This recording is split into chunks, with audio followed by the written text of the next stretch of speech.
এই তিনটি পাহাড় এরা প্রত্যেকেই নিজেদের প্রতিভা দেখাচ্ছিল।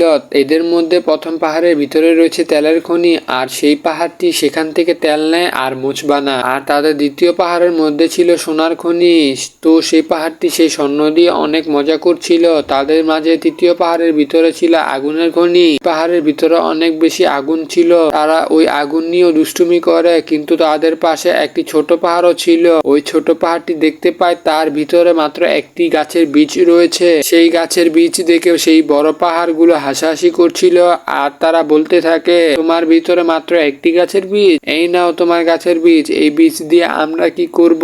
এই বলে ছোট পাহাড়ের গাছের বীজ ফিরিয়ে দেয়, আর সেই ছোট পাহাড়টি তার গাছের বীজ যত্ন করে রেখে দেয়। পরের দিন সকালে সে দেখতে পায় সেই বীজ থেকে গাছের চারা গজিয়েছে, আর এই গাছের চারা গজানো দেখে সেই পাহাড়গুলো আবার হাসাহাসি শুরু করে দেয়। কিন্তু তাদের সেই হাসি আর বেশিক্ষণ দীর্ঘায়িত হয় না, কেননা সেই গাছের বীজ পরে সেই তিনটি পাহাড় ঢেকে যায়। কিন্তু সেই বড় বড় পাহাড়গুলো বুঝতেই পারছিল না এত বীজ আসলো কোথা থেকে। তারা একটু পর বুঝতে পারে সেই ছোট পাহাড়ের বীজ থেকে এত বড় গাছ হয়ে গেছে।